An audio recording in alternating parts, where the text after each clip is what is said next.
Akkam jirtan fayyaa keessanii jirtanii akkamii qaaliiwwan koo ilmaan Oromoo hundi keessanuu nagaa keessanii ani nagaa kootii galata rabbii bakka nagahaan gara chaanaal kiyyaa dhuftanii isiniin jala hundi keessan warri maatii kiyya hin taane warri chaanaal kiyya faaraa taatan sabiskiraayib laayik sheer gochuun na cinaa dhaabbadhaa isiniin jala akkamisin fayyaa keessan nageenyi maal fakkaata haalli dalagaa hundinuu akka gaarii isiniif ta'u inshaallah abdii qaba. Inni biraa wanta jechuu barbaade irratti wanta baay'ee dubbachuuf osoo hin ta'in haaluma jireenya ilma namaa kana irratti wanta tokko dubbachuu barbaadeeti. Maal yoo jettan gaafa waan tokko eegallu dhibbaan itti milkaa'u osoo hin ta'in karaa lamaan itti deemuu qabna. Innis maayini wanta hojjechuu hedduu kana galmaan naa gahaa yookaan galma naaf gahaa yookaan na harkaa hafa waan jedhu karaa lamaatiin deemuu qabna. Maaliif yoo jettan gaafa waan tokko nan argadhetti amante dhibbaa qalbii fi qaama kee guutuu jira jettee deemte gaafa wanti suni galma si jalaa hanqate miirri ati of to'achuu yookaan sammuu kee gara qalbii keetitti deebi'uu yookaan sammuu kee boqochiisuu bayyanachiisuu dandeettu baay'ee ulfaata. Kanaafuu rakkoo hamaa keessatti nama galchuu danda'a wantoonni akkanaa kun gara sammuu ofii dhabuu jireenya ofii gara dhabuutti deemuu gara rabbii wal dhabuu deemuutti gara hedduutti nama geessa. Kanaafuu wanta tokko gaafa eegallu karaa lamaan nan argadhaa fi nan dhabaa qalbii lamaan itti seenuun barbaachisaadhaan jedha. Inni biraatummoo yeroo baay'ee yoo rakkannu yoo waan hojjennu san milkaa'uu dhabnu yoo qormaanni itti baay'atu jireenya keessatti jireenyi lafa kanaa immoo qormaata baay'ata. Yoo nu milkaa'uu didee wanti sun duudaaf garaa nuti ta'e yoo qormaatamnu yaa rabbi atillee nama wajjin na qabdee atis nama wajjin natti jirtaa jecha jedhu yookaan yaa rabbi na ajjeesee hin jiru kanarra du'anaa wayyaa namoonni jennu hedduutu jira. Aan akka mataa kiyyarra kaasee jechuu nan danda'a jechuudha. Kanaaf wantoonni akkasii immoo akka dhibbaan rabbii walitti nama buusuu fi ammoo deebi'eetiin agartee akka ati abdii murattu waan si taasisuudha jechuudha. Akka isin fayyadamuu qabnu yaa rabbii waa hundaas namaa qooda galanni si haa gahu jedhanii rabbiin galateeffatanii gaariillee ta'ee badaa rabbi namaa qooda galateeffatanii akka inni jireenya itti aanu yookaan wanta itti aanu immoo gaarii namaaf godhu onnee qulqulluudhaan kadhachuutu furmaata ta'an jala. Akkasuma wanta dalagu keessatti wanta tokko qofa dalagu osoo hin ta'in karaa hedduun wantoota hedduu yaaluu dandeenya. Fakkeenyaaf fudhannee namni tokko yoo suuqii qabaate suuqii isaa cinaatti wantoota biraa wantoota akka lakkoofsisuu haa ta'u fakkeenya isinii kaa'aa jira.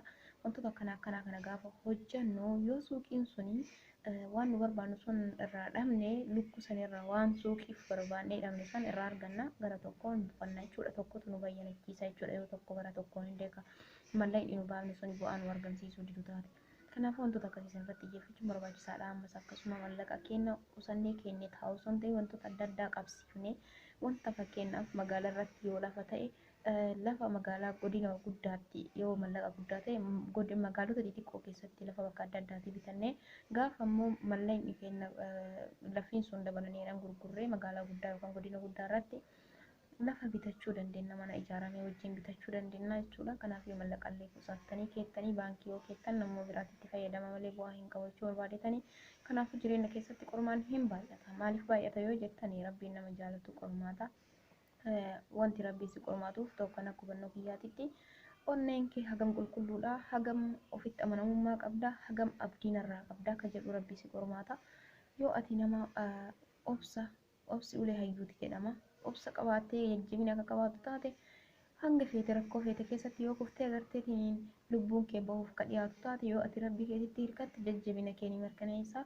Kanaafuu yoo ati rabbitti haftee harka kee rabbi jalaa kaasuu baattee ija kee rabbiirraa gara rabbii kadhachuurraa qaqqabuu baattee rabbiin si cinaa dhaabata. Kanaaf nama ofii jaalatu hangam takka onneen isaa qulqullina qabdi hangam takka ofitti amanamummaadhaan abdii narraa qaba waan jedhu rabbi waan si madaaluuf maaliif akkasuma godhe maaliifan akkana ta'e jechuu hin qabnu jechuudha gabaabumatti.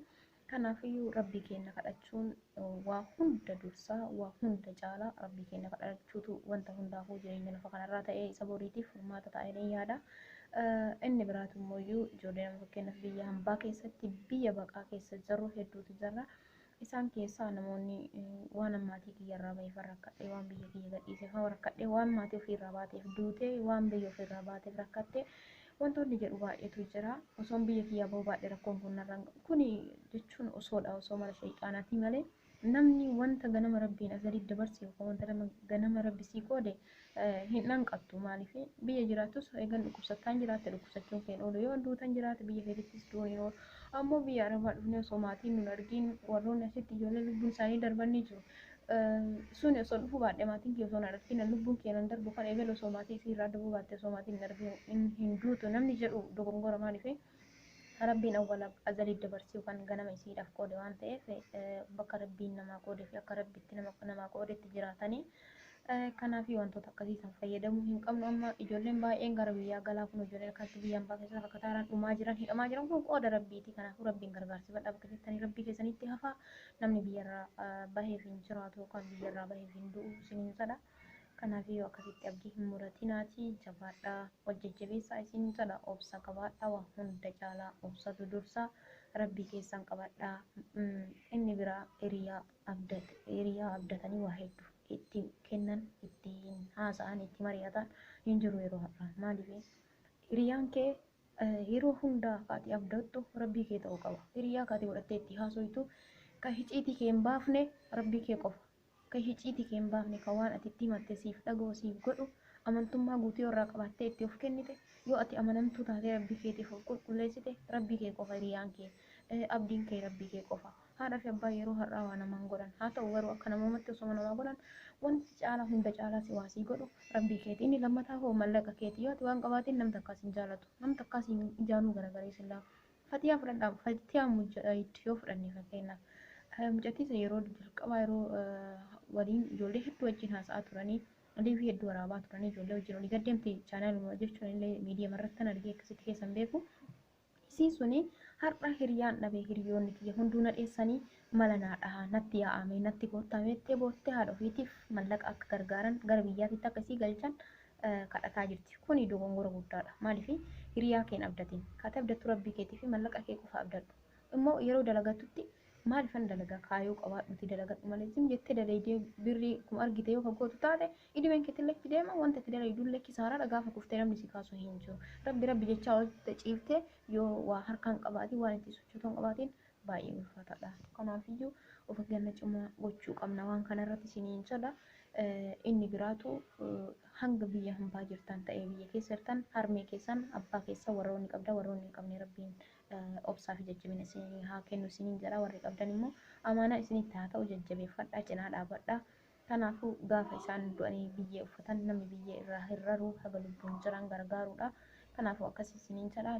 Qaaliiwwan kiyya qophiin har'aaf qabadhee dhufe yookaan dhaamsi yookaan gorsi akka yaada kiyyaatiitti isiniif dabarsuuf dhufe kanuma fakkaata. Hanga viidiyoo biraatiin wal agarrutti nagaan naa tura fayyaa ta'aa. Hedduun isin jaalladha hedduun isin kabaja. Yaada keessan karaa koomentiitiin naaf barreessaa. Yoommoo wanti nan balleessillee jiraadhe asumarraan dhiifama naa godhaa isiniin jedha. Nagaan naa tura. Baay'ee baay'ee.